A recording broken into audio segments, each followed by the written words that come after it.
Hi guys, thanks for joining me today. I'm Marilyn and my channel is Making with Marilyn.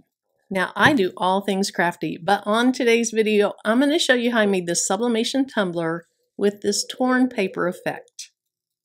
Now I still think this is a good idea. I think it's a great process, but I feel like my design just didn't really do it justice. So if you do this, I would just suggest use a design that's more vibrant, more bold, and going to show off more contrast between the design and the torn paper effect. Now the first thing that I want to do is I want to show you the things that I'm going to use in today's video. And so the main things that I'm going to use are these two designs, and I got this off of Creative Fabrica, and then I just typed these words out myself.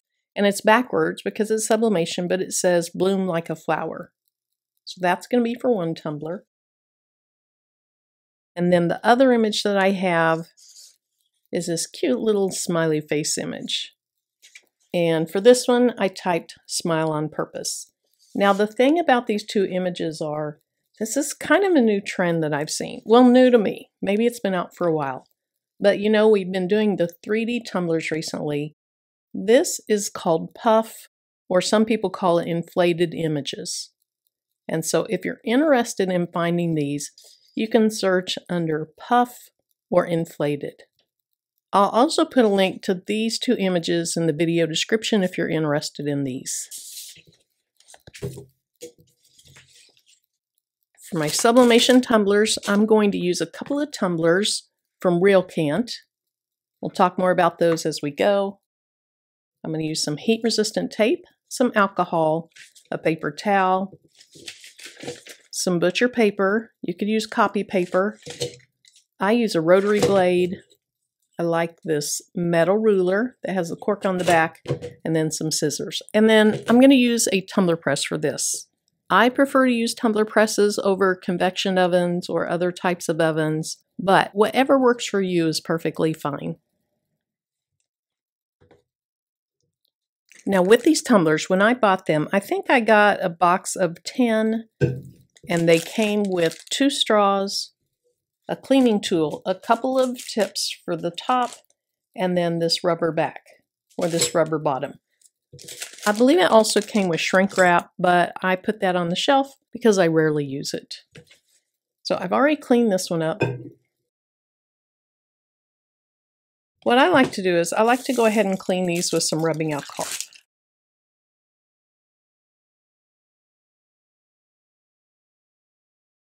Now with this being alcohol, I clean it, then I use a dry part of the rag and dry it off. But I'm going to set these aside for a few minutes so they can finish drying.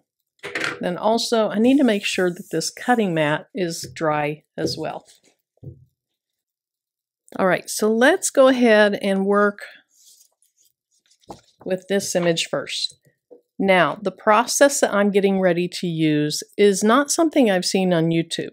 Maybe someone has done it, but I actually saw it on a video clip that was in an email I received from a Tumbler company. And so I thought it was pretty cool. I want to try it. Now, this first time with these two tumblers, I'm going to do it by hand. And what I'll do is I'll actually rip part of this and I'll rip part of this. And then I'll make it where it's too short for the tumbler or not big enough in diameter for the tumbler. That'll leave a gap. And I'll put this on the tumbler. This is going to be a great way if you don't like dealing with seams. Well, I say it's going to be a great way. Well, let's see how it turns out first. So before I rip my paper, I want to go ahead and cut off the excess white at the top and the bottom. And especially at the top. If there's a little bit of white at the bottom, I'm not too concerned because the edge of the bottom is beveled and it's going to wrap around that.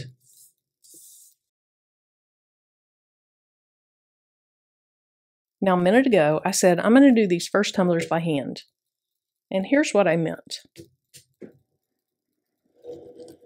I think that I could use an image from Creative Fabrica, like a paper torn image, and I could have actually, in Cricut words, sliced the paper edge into this And so I'm going to try that very, very soon. But on this first one, I just wanted to do it organically. So I want to rip it just like they did. All right, so this should be pretty close. Yes, if I were to cut off all the white, this would go around the tumbler. This is less than 1.5 inches tall, but I need to have about 1.5 inches room for it. So this may take a few attempts, but I know that I need to rip a total of about 1.5 inches off this. So I'm going to try to do about 3/4 on this side, about 3/4 on this side. If I get a little too much ripped off, that's not a big deal. If I don't get enough ripped off, then I'll just rip off some more. All right, so wish me luck. This is my first time at trying this, and I don't want the rip to be just perfectly straight. I want it to look like it was ripped. So I'm going to kind of go back and forth. Well, that looks like a mountain there. I'll probably go back and decrease a little of that that's left. Okay, now I think I'm doing a little better.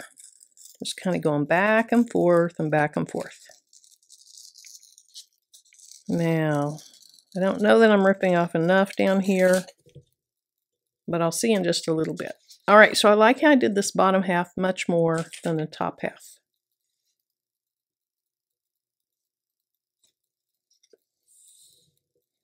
So I think I'll fix it by trying to rip more into the design.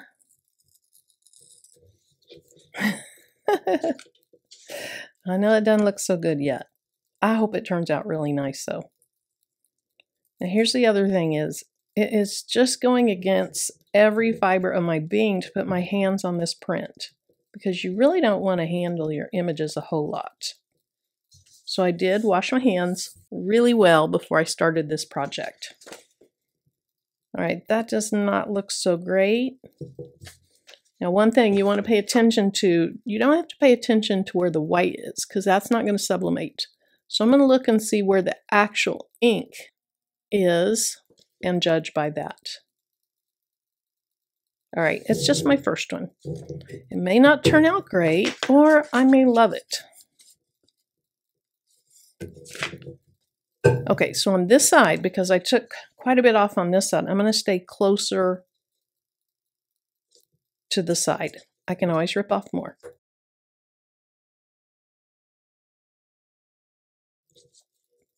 And once again, I'm not concerned about this huge hump because look, there's no ink on top of that. Oh my goodness, what is this going to turn out like?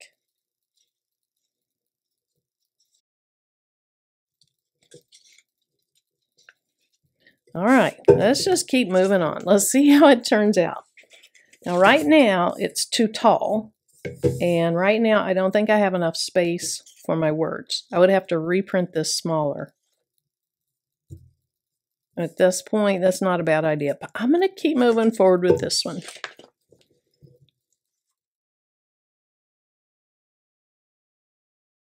In doing this, I definitely am going to learn how to use an image of a torn paper edge.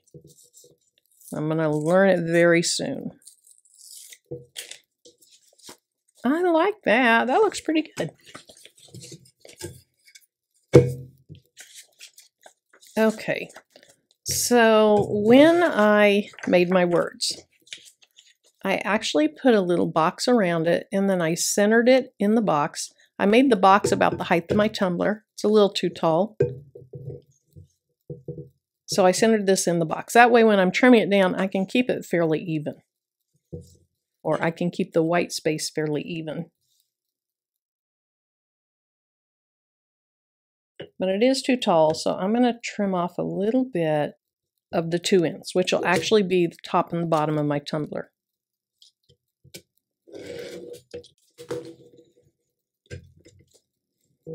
Oh, that's pretty good. All right. Then the other thing is I want to go ahead and I want to trim up closer to the words so I can really see if they fit or not. It's too hard to see through the paper to see if they're fitting.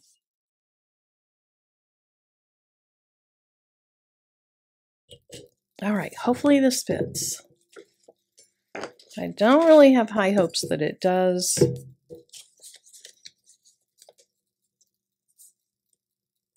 What do you say there? I think it fits. So I already lost my first pair of scissors, so let's just use these. Now I want to go ahead and trim up closer to the words so that I make sure there's no overlap of something that I want.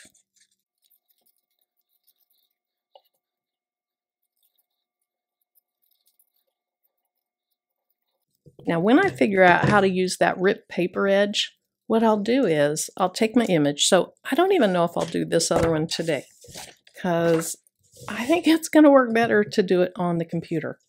So on the computer, I'll take my image, I'll take a ripped paper edge, I'll slice this image, or I'll slice the ripped paper edge out of this, and then I'll go ahead and type my words on the same sheet of paper. That is going to be so much easier, hopefully. But if you don't know how to use design software to do that, this is another option. All right, so it's a little too tall.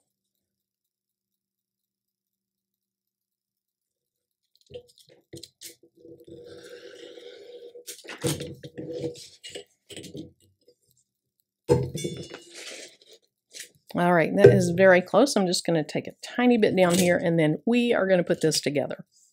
I'm curious to see now how it turns out.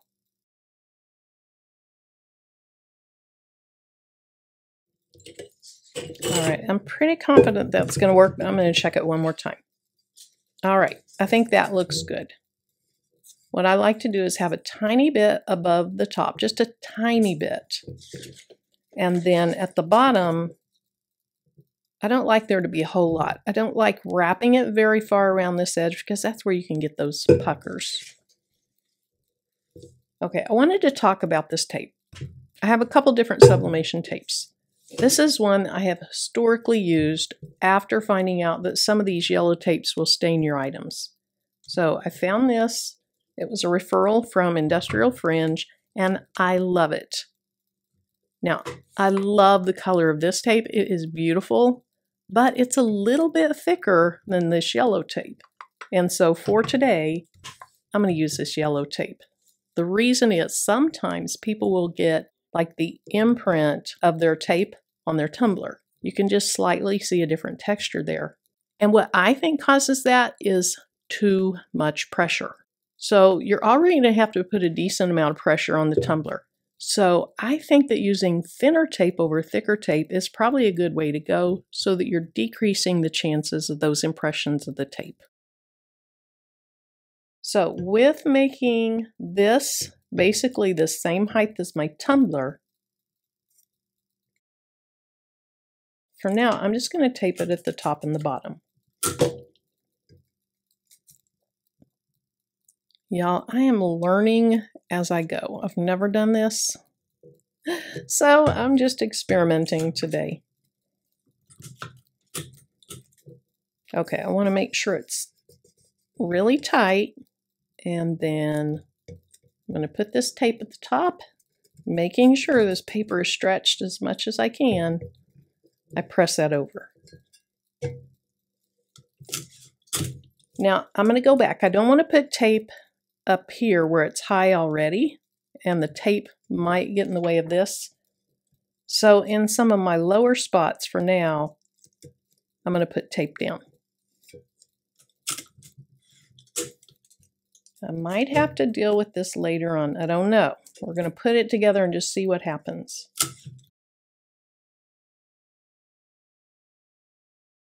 So that's how I'm going to start. And then let's go ahead, turn my tumbler over. Now there's not really a top or a bottom on this, so I'm not too concerned. I do think this is a little closer to the paper edge. Let's go ahead and put that at the top. If I put it at the bottom, I might lose a little bit of it. So I'm going to wrap my paper around, and then we're going to have to adjust it so that it's not overlapping my words.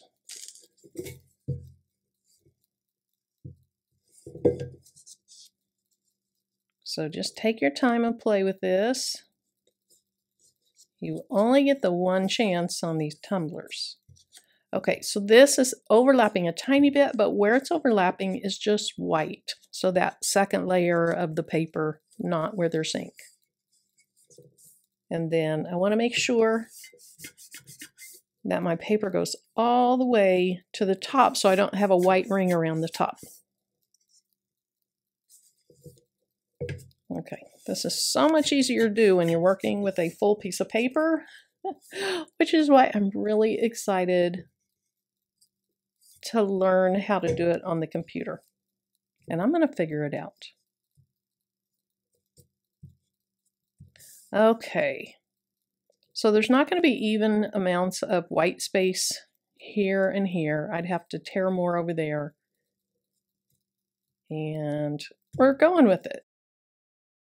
So at this point in the video, I started talking about taping, and I talked and I talked and I talked. And so I'm going to go ahead and fast forward through this. If you're interested in seeing information on taping, I have it in most of my other videos, but this video is already so long anyway, so let's just skip over this. Now, do you see the little puckers in that tape? That is where you can potentially have the little white streaks that you get on the bottom of your tumblers. So then I'm either going to take my nail or a hard surface, a flock dot. I have flock dots everywhere from doing rhinestones. And I'm going to press this down all the way around.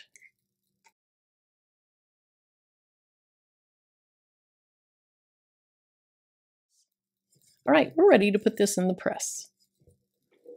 Now, I always forget something, and this time I forgot to tell you about my heat-resistant glove. You definitely want to use those when you're doing this process. Now, I've been using this press a lot lately. I received this from Enur, and besides the fact that it's worked really well on my tumblers, I love this one because it comes with a hat press attachment. You just plug this into the heating element instead of your tumbler wrap. You don't have to take the tumbler wrap out. You just unhook it, hook this on, and you're good to go. Somebody did ask me recently if I would show how to use it, and so I have a hat video that I'll be coming out with very soon. All right, so on this tumbler press, the power switch is here. It's just this little toggle thing. So I'm going to turn it on.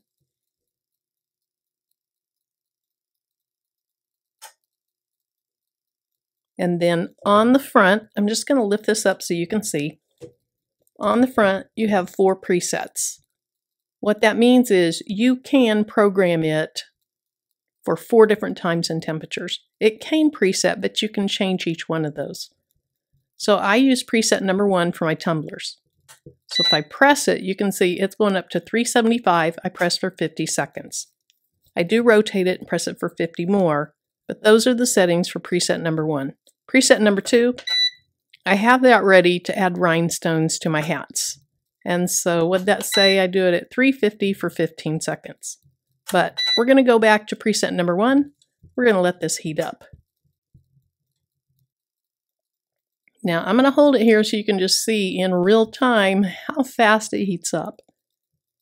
This one heats up very, very quickly.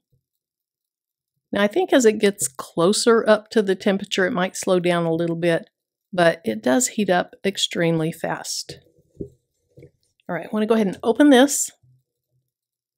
And then your pressure switches, or your pressure knobs, are right back here. I'm not going to touch them because I have it set for the pressure that I like. But to loosen your tumbler wrap, you can screw them, backwards. What is that, lefty-loosey? Or to tighten it, you can turn them to the right. So lefty-loosey, righty-tighty.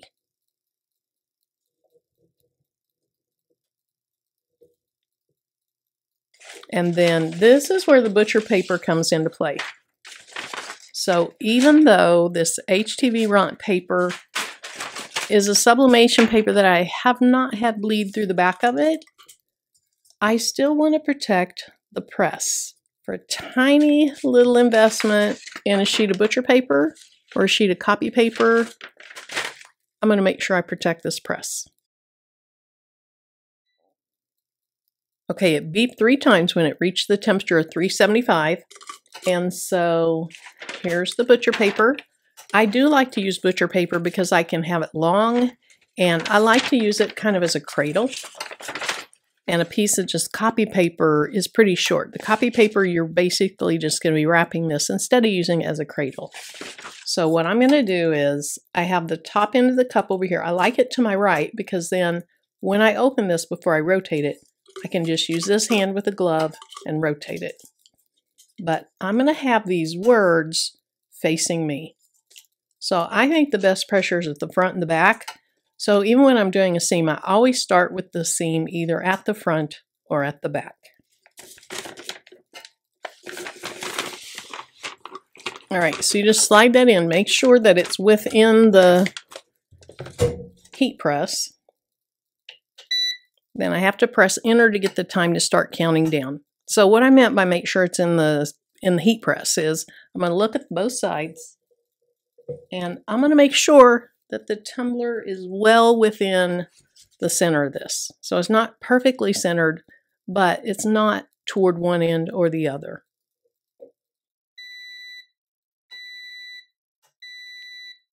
All right, it beeps 3 more times when it's down to 0. So I just open this, I hold the paper up. I'm going to go ahead and make it where you can see the seam go by. And I put that toward the back. Now I have to go ahead and press enter again to get to 50. Enter one more time and it starts counting down. Now when this hits 0, I'm going to go ahead and take my tumbler out, and then I'm going to set it on this heat resistant mat. This is just a Cricut pressing mat. All right, I went ahead and turned the power off because I am only going to use it this one time today. On that other design, I am going to go back to the drawing board and I'm going to figure out how to do it on the computer, and then I'm going to show you as well.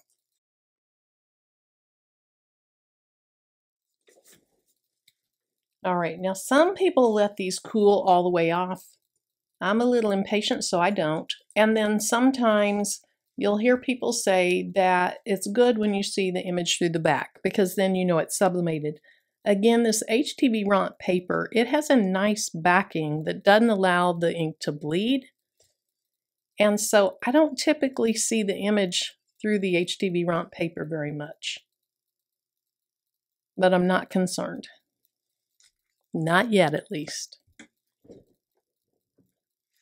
All right, so then what I do is I just take a pair of scissors and I snip on that tape, and then I just start peeling it away. Now this glove is a heat resistant glove. It is not a heat proof glove. And so since this tumbler is still extremely hot, my hand is getting hot. So don't use these thinking it's going to totally protect your hand from getting hot. It's just heat resistant. All right, so I have to attack this differently than usual since it's taped up differently.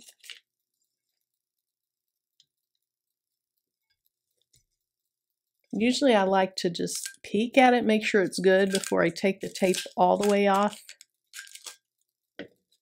And my silver thing came off, but that's okay. It's going to have one of those little black things at the bottom anyway, so I don't really care. Honestly, I don't even know what that little silver thing's for.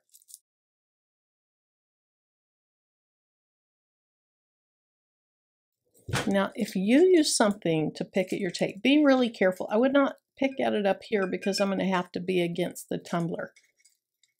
But you can very carefully try to get a little bit between your tape and your paper. That way you can pull it up.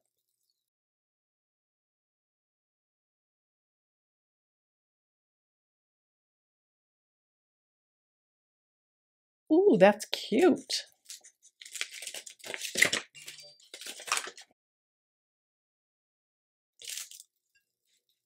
All right, I did not do perfect. There's a whole lot more white there than there is here, and there's a whole lot more white there than there is here. But for my first time to do this, I think that's passable. That's cute. So if you want to see the design, drink from this side. If you want to see your words, drink from this side. All right, so there we are. I usually make a lot brighter tumblers than this, so it's a little bit of a letdown, but it's pretty cute. It is pretty cute. And I like this thought, but I don't want to do it by hand again. So hopefully you've learned something in the video, or you just enjoyed watching it. If so, please give me a thumbs up. And then if you have any questions, suggestions, concerns, leave them in the comment section below, and I'll get back with you. Thanks again for watching, and until my next video, bye-bye.